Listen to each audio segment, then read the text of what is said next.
table. Okay. Okay. We don't have like a. Yeah. I can't guarantee that we'll sort of. No. Yeah. No. Of course. So we can do the slides. That's fine. Yeah. That's okay. As long as it's audible. We will shout. Where's the camera going to be placed? Just on this front table. Yeah. Yeah, it's not ideal, but it's unfortunately the best we can do. Society budget Doesn't a big kind of webcam. Yeah. So.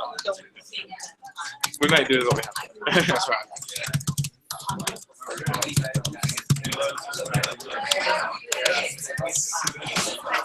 You want to do an intro as well? Yeah. Is this just so I understand? So you're live streaming it, but you're also recording it. Yes. Or you're just live It's recorded on here. Okay. And then will you put it online? We can do. It's up to you if you want to or not, because we can take it. We can knock it up.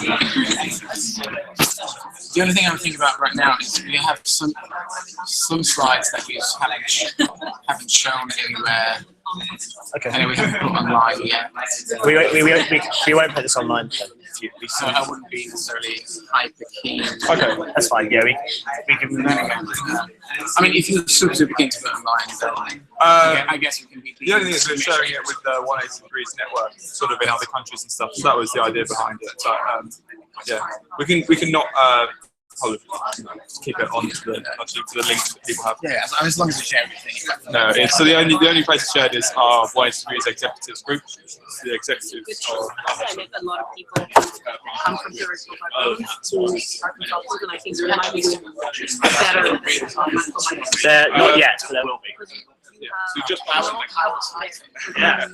Going to I guess it's going to be. I am. yeah, just leave it next to it. Awesome. This is how everything. Cool. Right. So everything's private. Everything is really unallowed. Yeah, I guess you have to. Well, you use the hand running. Is your notes very quite also formed as well? My side. No. Oh, well, I do behavioral science. So it's decision science. We'll brief so I have ourselves, and then I'd like to simulations. so So mine is more, that's technical, because I can't do it. We're doing management. Yeah, so we have a choice between decision science. I'll leave my bell set out here. Yeah, okay. For undergrad, we Oh, okay. And where did you study? UCLA. Yes. Hi, good evening. Hi, everyone. We're delighted to have such a turnout. This is wonderful. Welcome all. My name is Danny Berkeley. I work with the Center for Public Impact. Before that, I was a consultant with the Boston Consulting Group. I live in Berlin, but I spend quite a lot of time here in London, which is where the rest of the Center for Public Impact team is based. And we'll introduce ourselves briefly, then we'll do a quick dash around the room because we're curious to see and hear who's sitting here with us. And then we brought with us a very brief presentation where we want to talk you through how we think of public impact, which is what governments sort of achieve for their citizens. And then we're even more keen to just have a discussion with you and the expertise that's here in the room. Hello everyone, my name is Stefan. I'm currently a visiting associate with BCG, so I used to be sitting in your shoes until a couple of weeks ago, studying and interning with BCG at the moment. And I've been placed with CPI for a couple of weeks, so you actually, get very exciting, potentially very exciting staffing, very exciting projects, such as CPI, and delighted to be here and chat with you about public impact. That's right. And with that, we'll jump right in. What does CPI do? CPI connects people in government with others with the ultimate aim of closing that gap that we see between the aspirations that we all have, or that governments usually have, between what we'd like to achieve for citizens and then the brutal reality of what you actually end up achieving. So one thing that we did recently here in the UK with the Civil Service and the Cabinet Office was something called Launchpad. This was an event last week. You see me here grandiosely speaking from stage, giving instructions. We had about 70 experts in data science, robotics, and artificial intelligence, which we brought into Cabinet Office with about the same number of civil servants in a 2.5-hour workshop type event, where we had people give inputs, people from IBM Watson and from Google DeepMind, so AI experts, and then we worked on thinking about how could you use these technologies in government to affect change. So that's one thing we do. It was quite exciting. People get very excited, and now this was the event. We'll have a follow-up event, a smaller workshop with the people who were really keen and had really good ideas. And then we'll push this through, and this has the support from number 10 and the Prime Minister, and we hope that if we get sufficiently good ideas out of this, the aim is to get things implemented by January, February, so relatively rapidly. So generally for all these event formats, the idea is to kind of help civil servants and people in senior positions translate their goodwill and their ideas into practice, and to really give them the tools they would need in order to do this. So one thing we did in Berlin just last week was we had this workshop here where we brought in a design thinking coach who did a sort of 1-hour interactive design thinking method session. So what it looked like was that we had 8 people from Germany's civil service, and they literally went through sort of a condensed version of a design thinking process. That is, they were assigned, roles. It's sort of a role-playing activity where you try to imagine and conceptualize the end user of a given service, for instance. So you would be, an old retired cook working at this and that place, and then so some people in the group were supposed to play these roles, identify with these roles, and then sort of communicate their needs and what they would essentially need the government to deliver. And then the other group was sort of acting as the design thinkers and the policymakers who would, first of all, try to register the needs of the people, and then really try, in a creative process, try to come up with a system that is designed to address these specific needs and concerns. So very, very useful tools. And then the second half was sort of trying to get these civil servants to understand how they could implement this in their organization. And for that, we had someone from Denmark, actually the head of the Mind Lab in Denmark. The Mind Lab is an innovation unit that is working closely with 2 ministries in Denmark and 1 municipality in order to help them push innovation and push the adaptation of new tools and new methods in government. So then Thomas Prehn talked about how he in Denmark kind of introduced some of these design thinking and other creative tools into very large, very slow government bodies such as ministries, so that the people in Berlin working at ministries will also find ways of actually implementing these tools in their day-to-day policymaking and practice. But to then kind of take a step back and again think about where we're coming from, it's actually this notion that we need impact. So we need the government, we need the state to work. And especially these days, there's so many sort of macroeconomic global challenges we are facing. There is a wave of fiscal consolidation. Governments are expected to do more for less. So leaders all over the world are really struggling with sort of keeping up with that, right? So there are just some quotes exemplifying how hard it is to actually be a leader and to actually have that sort of public impact in today's world. And so the center really forms as a platform to bring these people together and to help them exchange best practices and exchange ideas on how to innovate and how to make sure that the public impact we seek for citizens is actually achieved. So based on this, we define public impact as the result that governments achieve for their citizens. So note how this is very, end result, outcome oriented. So this is not about policy. It's not about, you know, something people would come up with in the boardroom, but it's really about the measurable, not always, but often measurable outcome at the end of the day. And so based on this first definition of public impact, we've actually come up with a public impact framework. So we've identified some of the key elements we think are essential to achieving this sort of impact. And this is a good audience who will empathize, because many of you are also consultants, and we, even though we're separate from BCG in that we're a not-for-profit foundation, we just can't help it. So we needed a framework. So we came up with one. And on public impact, it sounds almost obvious, but if you look around the think tank scene here in London, you'll notice that most of the conversations that we're having, or if you look at the emails that you get from people like Reform or other big think tanks, it's mostly about policy, rather than the question of what works and what the impact is. So that's what we're trying to focus on. So what do you need? What do you need for proper impact? You need legitimacy, policy, and you need delivery. Legitimacy is important because if you're North Korea, without insulting anyone, you know, you could say, well, they're amazingly good at delivering because they can really deliver if they want to. They may even be good at finding the right policies, but they definitely have a legitimacy issue. And we don't think that's okay. So we're not just blindly focused on results, and we don't care which way you get them. I think it's a very important question of how you get the results, and they need to be legitimate.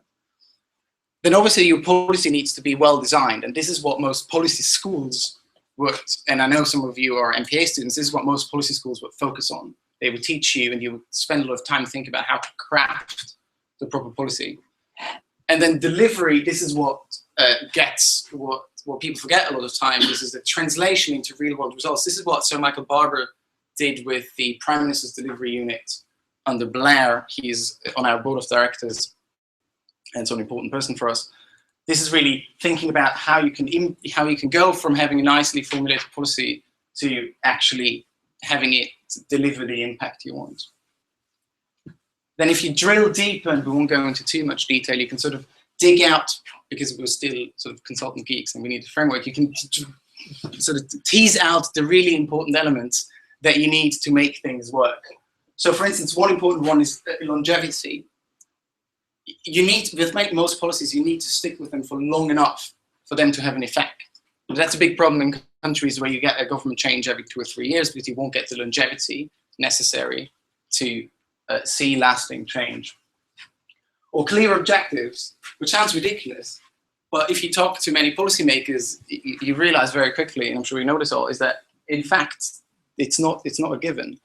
Many times you will have a policy and people won't actually know, or there won't be agreement on what the actual objective of the thing is. And then measurement.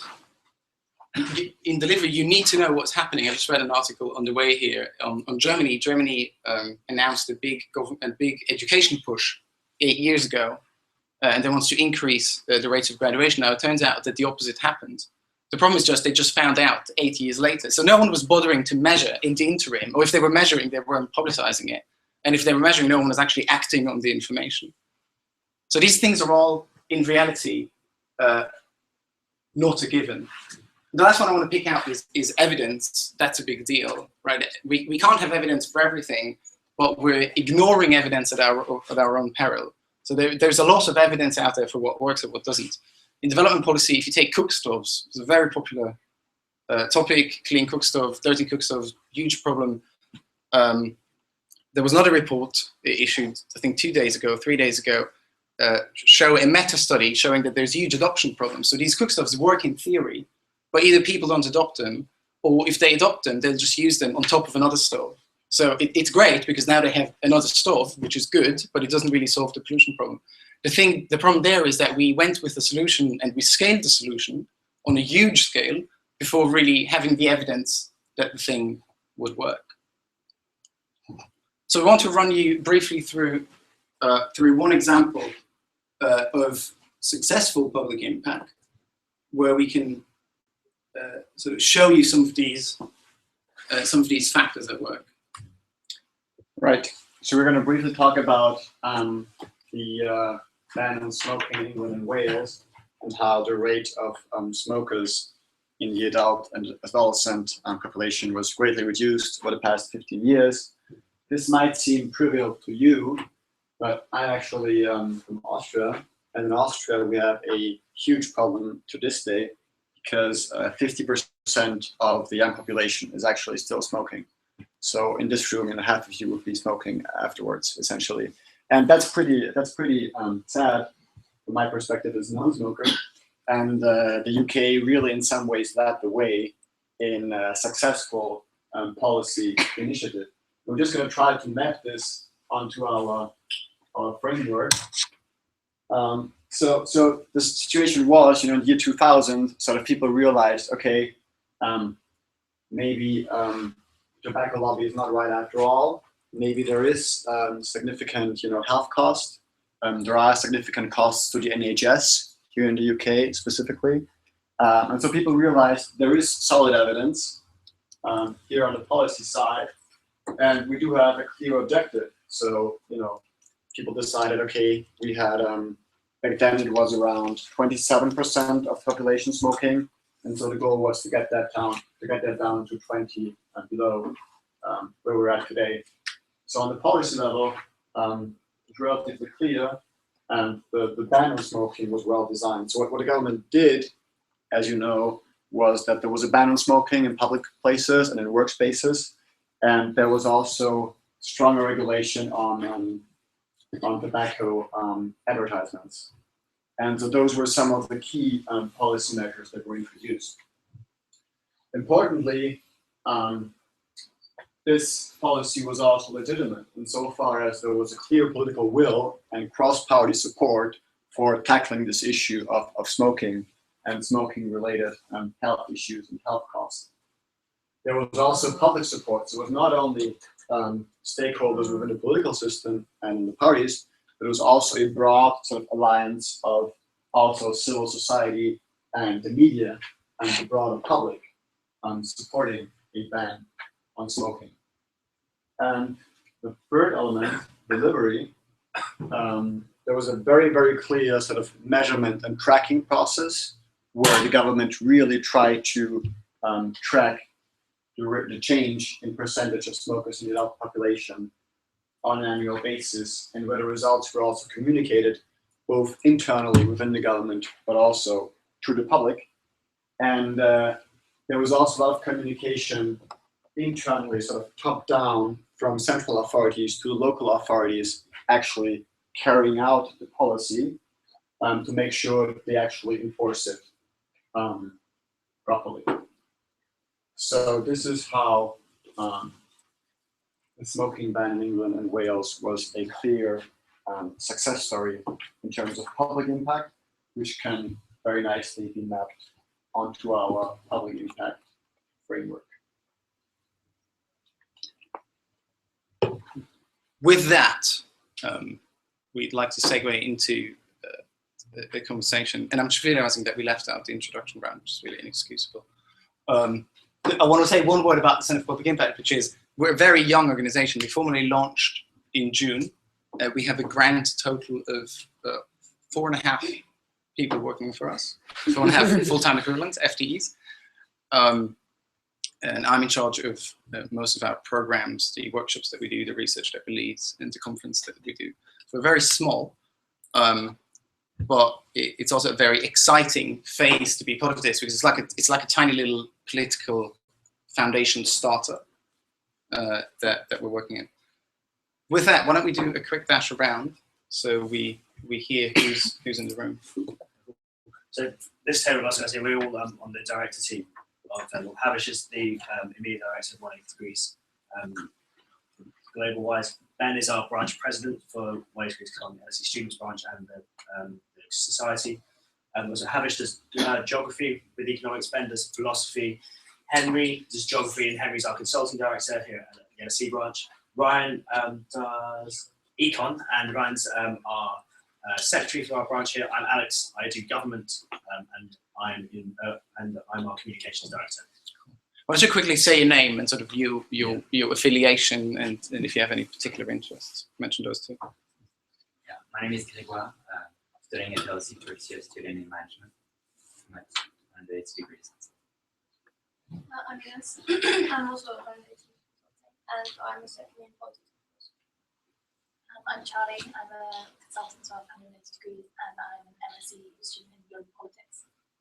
I'm Tobias, a consultant as well in 180 degrees consulting. I'm doing my postgraduate course here in management of information systems and digital innovation. I'm Sadi, and I'm doing a master's in organization. I'm Robbie, doing philosophy and economics, and also a consultant for 180 degree consulting. I'm Cameron, I'm a first year in government and economics, and I'm also a consultant. It's Nami Gordon, and I'm also a consultant with 180 degrees. And I do a master here in economy, risk, and society. Economy, risk, and And society. society, yeah. Yeah, I'm Zoe. I'm a consultant with 180 degrees, and I work part-time with the UN as well, and currently I do international relations. I'm a master consultant for 180 degrees, and I study economics and finance. I'm Danielle, as a consultant for 180 degrees, and I study government and economics. I'm Joliot. I'm a consultant for 180 degrees consulting. First year economics student. I'm Lulu, consultant as well, doing my postgrad in decision sciences. I'm Eliza. I'm doing management science, operational research, and I'm also a consultant for 180 degrees. I'm Adriana. I'm a third year social policy and government undergraduate student and also a consultant for 180. I'm Fabienne. I'm a second year management student. And I'm seeing a pattern. Hi, I'm Nikki. I'm a second year accounting and finance student consultant at 180 degrees. I'm Siddharth. I'm a second year international relations student, and I'm also a consultant at 180 degrees. I'm Martika. I'm doing government and second year MP and not consultant. Corentin, MP also, but not a consultant either. I'm Latifia, last year politics and international relations student. I'm not a consultant. Hi, I'm Amy. I'm a second year economics student and I'm not a consultant, but I am interested in 180 degrees consulting, and especially the government's role and what they can do for society. Hi, I'm Hannah. I'm a postgraduate student doing comparative politics with a specialism in comparative political economy, and I'm also consulting for 180 degrees consulting. Hi everyone, I'm Kate. My background is in economics and then a master's in management, and I'm also a consultant. Then master's in accounting, organizations and institutions, not a consultant. My name's Alex. I am second year undergraduate management student. I will be eventually consulting. Hi, I'm Dinar. I'm a first year politics and international relations student, and I just recently joined I'm Tommy. I'm a first year doing international relations, and I'm also a consultant. Hi, I'm Robbie. I'm a first year economics student, and also a consultant. Wonderful. Fantastic. What I'd be curious is how to hear. I mean, we can talk about any number of things, and I can talk about CPI and what we do and why we do what we do for another 5 hours, if that is what you want. And I'll generally happily do it. But I'd be slightly more curious to hear how this, if thinking of the projects that you've been doing and that you're doing, be it with 180 degrees or elsewhere, like how does this resonate with your experiences? And I think it applies probably equally to government and non-governmental structures. For the project side of things, these guys, most of them have just joined this year, so they haven't worked on too many projects yet. But I can give a couple of examples of projects we worked on last year and see if they kind of apply a little bit. So one of the projects we worked on last year was in Angola with World Vision, and they were sort of starting a $2 million private investment in potato seed industry. They were looking for a market risk analysis on that investment and whether there's sort of political demographics and sort of feasibility of that investment, where it should be established, that kind of stuff. I can certainly see how some of this stuff starts to fit in. For example, the legitimacy of establishing a potato seed industry. For example, a lot of the market was based around cassava already, and so the legitimacy of establishing potato seed industry was about how do we transfer people over to this crop rather than that? And part of the findings of that was that there was actually kind of a 300% increase in profits that we made on off-season potato planting. So kind of that was the legitimacy that sort of recommendation was based on, that you can plant potatoes in the off-season to generate greater profits and sort of increase the expansion of potato seed there, whereas predominantly the market was already in cassava. The delivery of that was not particularly carried out by our branch. That was more kind of a report we hand over, and they kind of, because the project's a short time, they kind of took the report on with sort of developing on that, and producing that into a final investment sort of deck. And the policy, I can see that sort of it's to do with the recommendations, I believe, is maybe the best sort of similar here, because some of the sort of recommendations we made were to do with where it should be established based on sort of demographics. So we established what region would be best, and part of the reason for that was because of political risk and because of sort of certain cooperatives that could be set up in certain regions. So in terms of some of the projects we've done last year, I can certainly see how that would apply. These guys going forward into the next year, certainly it's sort of good information they could have taken forward. Fantastic. Any other reactions? So I had a question about public impact. So it seems like most of your work or kind of vision is aligned towards politicians and policy, but I guess in a lot of other countries, public impact extends beyond just sort of politicians and kind of government. So is there scope for the sense for public impact to kind of take that into account and think about how other stakeholders have an influence on public impact in other countries? Maybe not somewhere like the UK or Western European countries, but elsewhere in kind of East Africa or Latin America. Do you mean in service is what? Do you mean in terms of service delivery, or more broadly? I was thinking more broadly because, and I'm sort of basing this on my kind of limited experience, but in certain countries, sometimes the role of the government can be quite limited, and then you have sort of external agencies, either internationally based or based kind of locally, but driven by people not typically related to the government, kind of providing services that are not provided formally. And they inherently have a huge public impact, maybe not kind of formally defined, but on the people they're working with, it's a huge impact. So I'm just wondering how kind of their work fits into this kind of framework. Yeah, I think it fits in perfectly well in the sense that we are focusing on governments as our clients right now, just because we're 4.5 people and there's only so much you can do in a day. But these are the same questions that you would ask a service provider, like an NGO service provider, anywhere really, and you would ask the same questions around, you know, do you have the necessary legitimacy? Is your policy sound? And do you have a pathway to delivery? So yeah, in that sense, yes. And I hope that we would be engaging these people more actively at some point. The way where we work is we work a lot with governments and we work a lot with international organizations. So, for instance, we're organizing a conference together with the Inter-American Development Bank soon on delivery, so on this topic specifically. And I think our pathway into significant NGOs that do a lot of service delivery will probably be through agencies like the IADB, who obviously are in close contact with these things.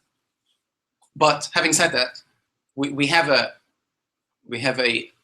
probably an implicit, one of the unstated assumptions behind the Center for Public Impact is that we believe that the government is important, right? Because you could have like sort of like an extremist free market view of the world, which is, I guess, a legitimate point of view that says there is no space for government, and we think actually quite the opposite. There is a lot of space for the government, and just factually, it matters. Like, it matters a great deal whether we get these things right or not. And if you want to improve well-being of your society, wherever that is, then improving the way government does its business is probably a reasonable avenue to pursue, because it's going to make a huge difference. Right, but just adding to that, also agree that I think there's an implicit assumption here that, you know, we're talking about sort of, you know, Western style sort of functioning central authority and like bureaucracy trickling down, and that may not be the case everywhere in the world. And we would have to, maybe in a sense, adjust if we were to target these. I don't know. Possibly. Is it? Do you think the role for government is to create space for NGOs or small charities to come in and do the delivery work, or is it for government to go in and set up? I don't use bureaucracies in the bad term, but that kind of way of setting up a government-run organisation to deal with an issue. So I have a personal view on that, but as the Centre for Public Impact, I think we're agnostic. That's ultimately a political decision to make for whichever political system you have, and hopefully it's a legitimate one. And if it's not, then you've got a whole host of other problems. But there's a video on our website. If you go to our website, there's a video with Michael Barber where he talks about exactly that question. Yeah. And he says, and I agree with him, he says, well, so whichever political side you lean on, you want big government, you want small government, whichever government you want, and in effect, whichever government you end up with, you will want it to work well. So if you have a small government, you'll want a government who's really smart about commissioning services from NGOs and other third parties, and you want government to be really strategic and intelligent about it. Or if you have a big government or want a big government, you want the government itself to be really smart and strategic about it. Doesn't matter. Why? Because the ultimate aim is public impact. There's a million ways to get there, and we're agnostic about which one specifically you take. I'm kind of interested to know how you deal with the issue of legitimacy, because I think for most of us it kind of brings to mind notions of like transparency, lack of corruption, etc. But I guess could you give an example perhaps of how you've perhaps helped your clients achieve greater legitimacy? If that makes sense. I don't know if you're actually allowed to speak about these sorts of things, but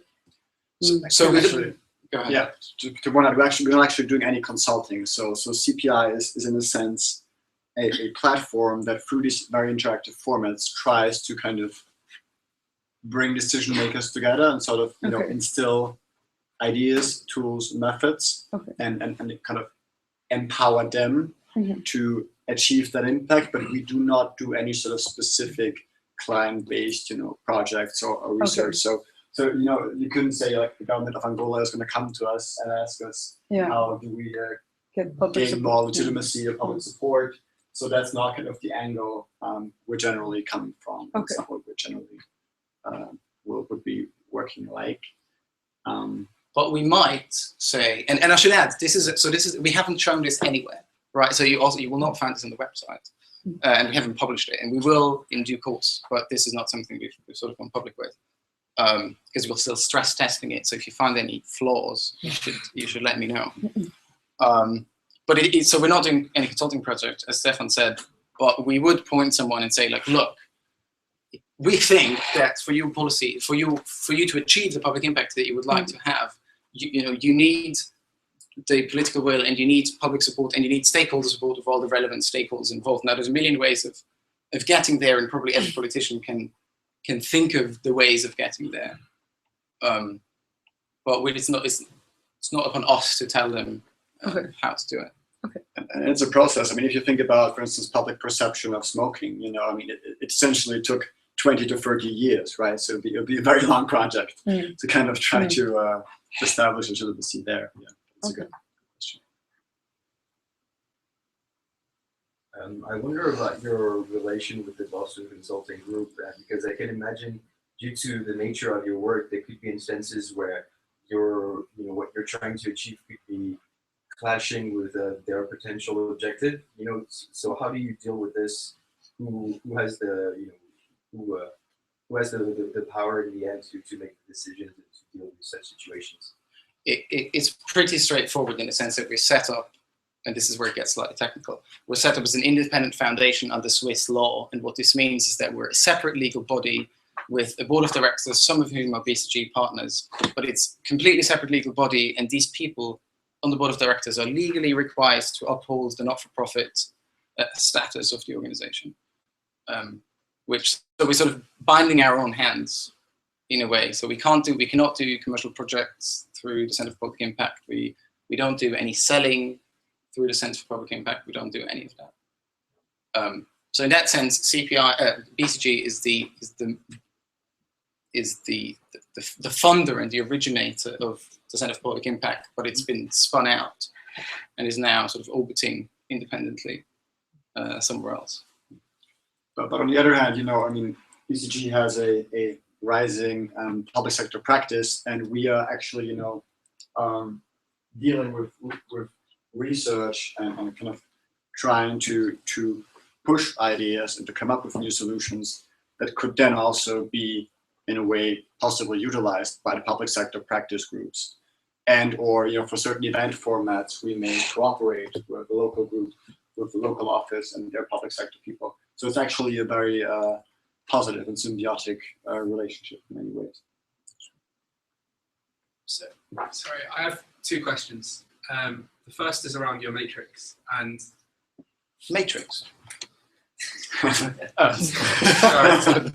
Oh, that's sorry. And I want to know, and I think a lot of people in this room might want to, is how do you quantify your results? If you're this facilitator that brings people together and gets people to connect and it inspires change through that kind of methodology that way, how do you then say this is CPI done, like this is what we did, this is what we achieved?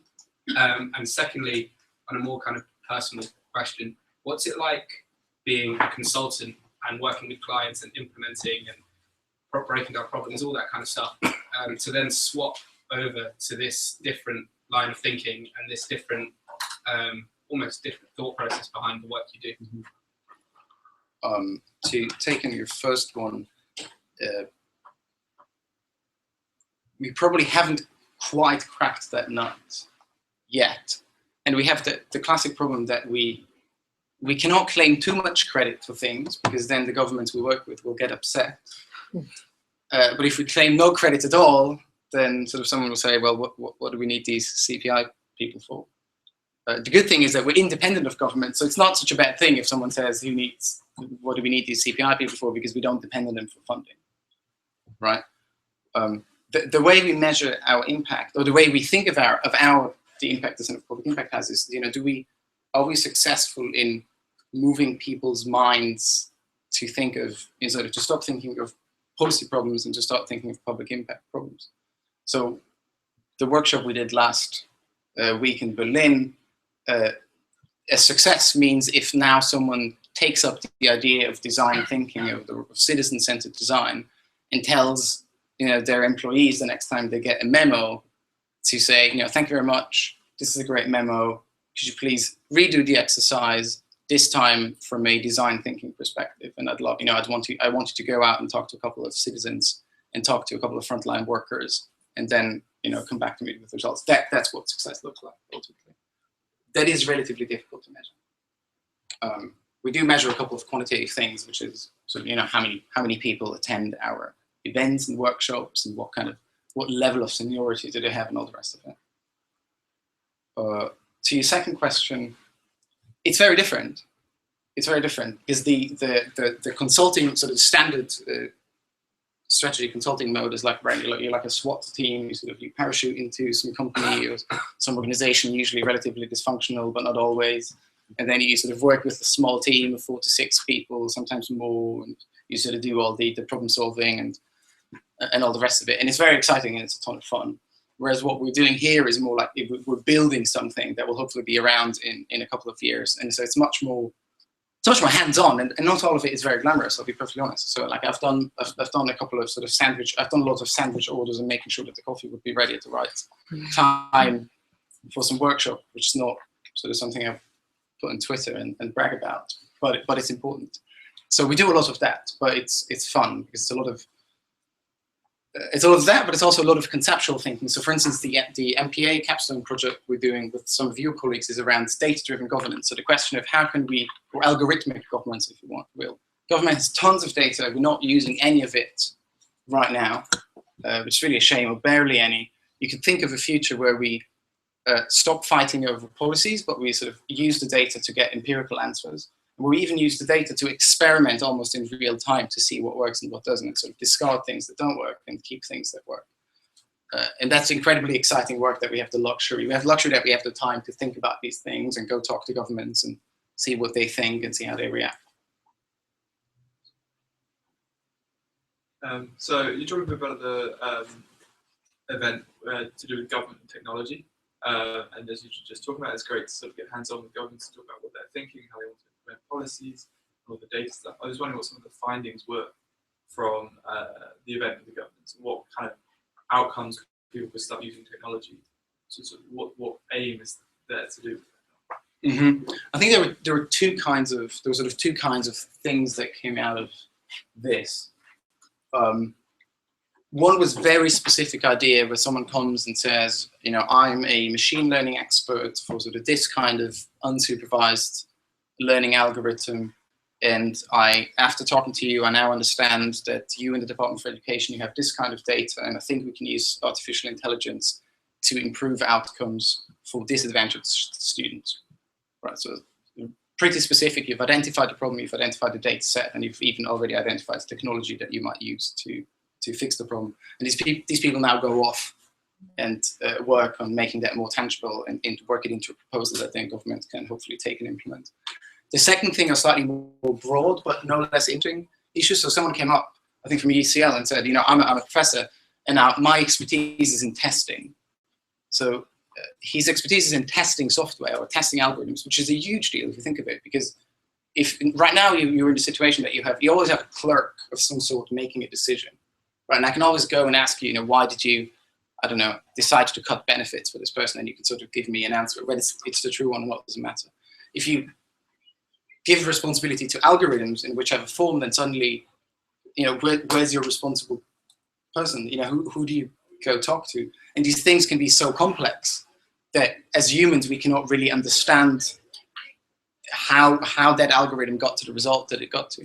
So you need to think a way of auditing and testing these things to be reasonably confident that it's a good idea to unleash these on your citizens, to simplify a bit. So this gentleman was coming up and said, you know, has anyone in government thought about this? And now they're going off to think, but you know, where will the most problematic areas be, where this will be applied first, and how can we think of ways of testing these algorithms to make sure they're solid enough so we can use them. I was wondering what determines which projects and which events and platforms that you take on and make. Is it client-driven? Does municipalities or governments come to you, or what? How do you prioritize also between projects? We prioritize by impact in a way. It's a mixture. Some of it. So the government of Brazil came to us and said, we're doing this government innovation conference. Would you be interested in coming and presenting? And we said, sure, that sounds like fun. And there's other things like the data-driven theme where we think this is hugely important. This is going to be huge. No one has really figured this out yet. Someone needs to figure it out because else it's going to explode in our faces. And there's a huge potential, and if we don't think about it properly, we won't use the potential. And so we will be the ones sort of pushing it and badgering people and trying to convince them that this is important. So it's a sort of a mixture of push and pull. But to be perfectly honest, with such a small team, much of it is relatively opportunistic at this point. Right? So we have some themes that we can pursue because we're convinced they're important, and then other things, opportunities just pop up and you just take them. To make it more concrete, so the three kind of key topical focus areas we have at the moment is exactly delivery, innovation in government, and data science. So those are kind of the three strands we're trying to pursue at the moment, and you know, fitting in sort of events and also pushing out content on our website. And before I forget to mention that, it's actually key that you do check out our website and follow us on Twitter, because that's one of our KPIs, by the way. That's right. Twitter followers. We expect plus 40 followers tomorrow morning. And it's actually really cool because we have a brilliant writer who's, you know, pushing out content on a regular basis, who's basically doing interviews with high-level government leaders from literally all over the world. So we have an interview with the former Prime Minister of Singapore coming up and so on. So very exciting people, very exciting content. And yeah, that's one of the great ways to join the conversation. That's right. There is a lot of good stuff online. And also actually, in fact, we have pieces up from people who were students or who've just graduated. So we're relatively open it is also the virtue of being a small organization. We can sort of be quite open and flexible. So if any one of you knows someone who you think, this person should really be featured because they've done amazing stuff in terms of public impact, be it here in England or anywhere else, we're very keen to hear from you, and we'll happily take it up. Do you feel that your purpose is kind of dual in the sense that, let me rephrase this. So you feel there are enough people who have interest in producing, in delivering and making public impact. It's just that it's the platform that it's missing? Or do you actually try to enhance the interest, like make people be more interested in bringing public impact? Both. Both. So I'll give you a specific example. In April, we had a conference here in London called the Global Delivery Leaders Conference. It was 35 heads of delivery and performance management units all around the world. And they all knew that they existed, and a small number of them had already met or spoken to each other, but the large majority hadn't. So we brought them into a room, and they all do basically a similar job. They all sit relatively close to a prime minister or a president, and they're in charge of making sure that the government delivers, like the Prime Minister's Delivery Unit here in the UK did. And being in the same room was almost like an epiphany. It's sort of like an epiphany come, I don't know, like self-help group all in one, because they all had the same problems. They were all dealing with the same issues. And it was the first time where people were like, oh my God, this is exactly what I'm dealing with every day. And these ministers are killing me and all the rest of it. And that was a hugely sort of an excellent peer learning opportunity for them. So there's an example of where we just saw this opportunity to convene people who should have been convened long ago. And for whatever odd reason, it never happened. So we did it. And there was one beautiful moment where it was about, this is where it gets really geeky, it was about performance-based budgeting. And the British delegation said, performance-based budgeting, it's a really great idea. Well, it just can't be done. It's a nice idea, but it's really academic. It just cannot be done. And then the South Koreans got up and said, it's really interesting that you're saying that, because we didn't get the memo. We didn't know that it can't be done, so we've been doing it since 6 years. And then you get a very interesting conversation going on what is possible and what isn't. You know how sort of any public institution like that aims to deliver some sort of service obviously has like people from the top, like politicians and maybe like, senior like bureaucrats who kind of make policies and whatever. But then you have also people at sort of the street level who deliver them.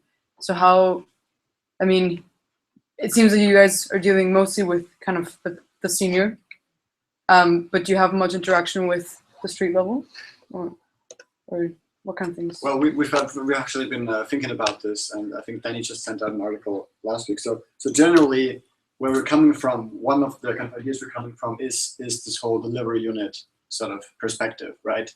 To suggest that you need to have kind of very high up in the hierarchy at a central level, this unit that would sort of track KPIs and then kind of, sort of kick down and make sure things actually get done and implemented. But there is, fair enough. There's also, of course, the sort of feedback loop bottom up, which is also really essential. And it's also really essential to sort of understand the challenge of implementation and going down. And I think that an argument can be made that, so you could make the argument that delivery units as such may not be that legitimate, exactly because it's the sort of centralized planning system that might not actually cover all the sort of elements and aspects of what's going on the ground. Yeah, it's definitely a right challenge. So I think so we're well placed, and this is because also with the BCG background, we're quite well placed to go in relatively high up. So the workshop in Berlin last week was with very senior civil servants and ministers, and that's what we can do best. And I know other people in Berlin who are also working on government innovation. They're better placed to sort of do bottom up stuff and work with more junior and middle ranking managers. So as an organization, this is where we are right now, and this is where we'll stay, hopefully, because that's where we can be most effective. Having said that, we probably don't talk to frontline workers enough.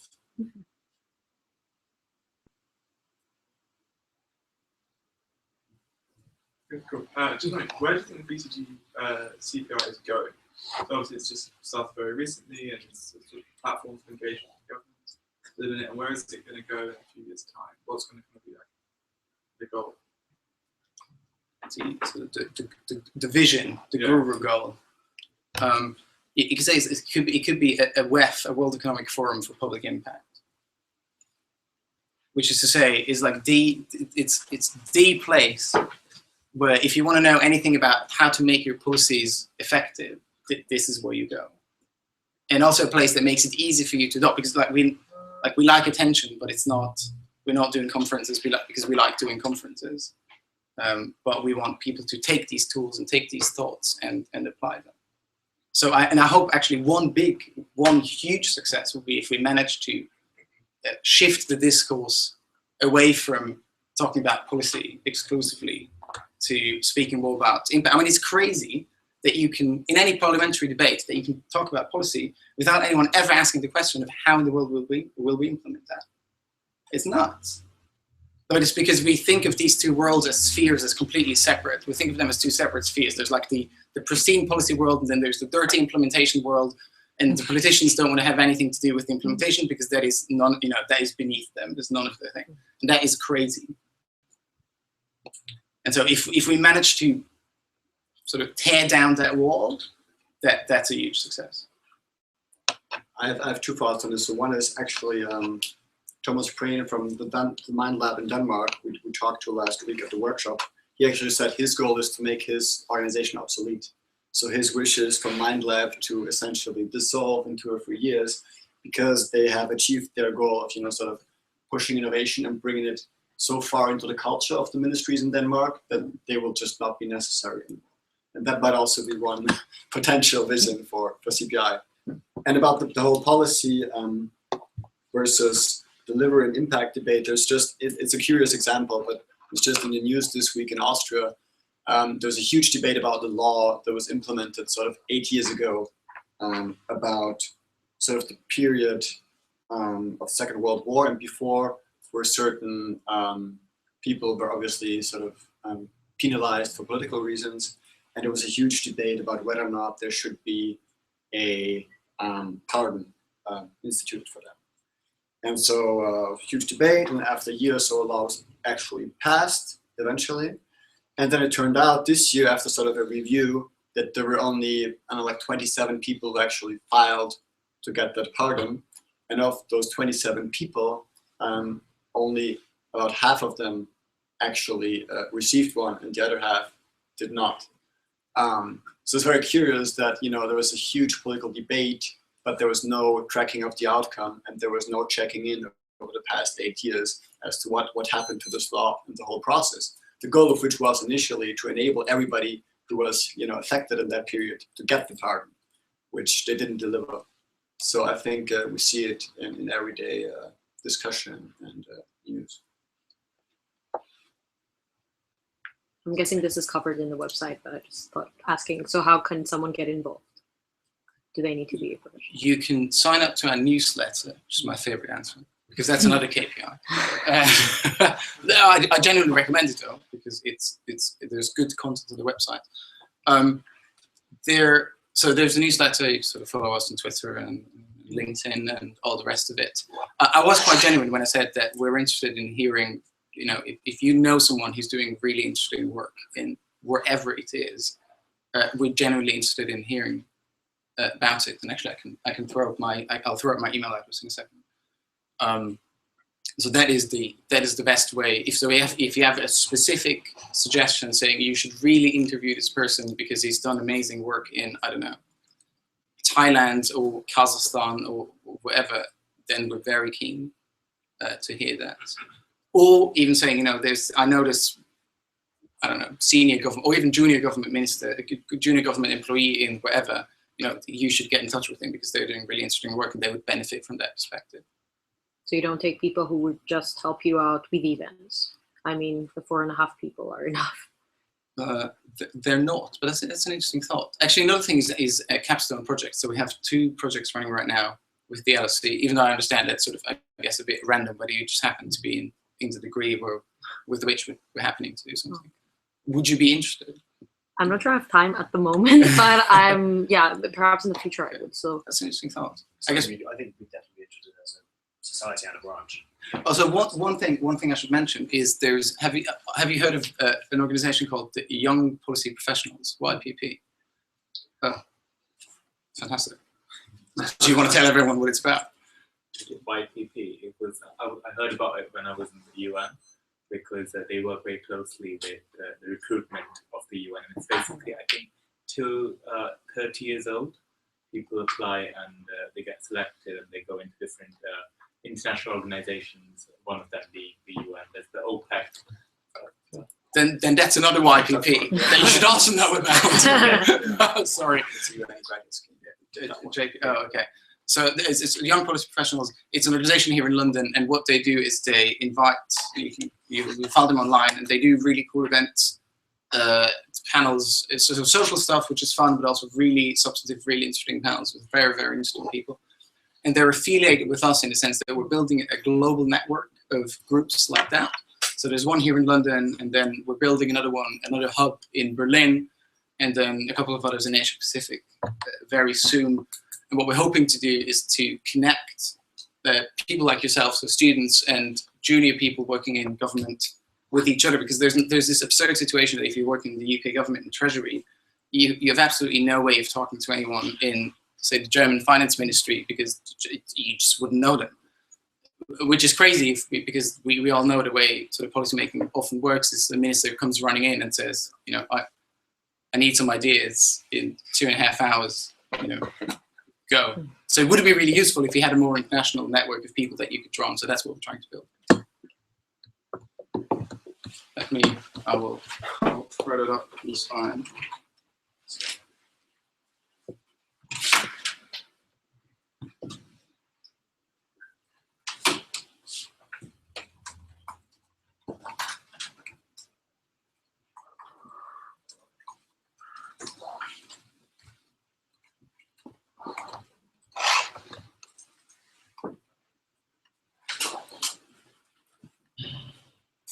There you go. So below is my email. Feel free to email me with anything. I suggest, I don't know what the plan is, I suggest we sort of make we can make an official cut, and then we're happy to stick around and chat to more of those who have time and want to. I'll stop the stream. Good.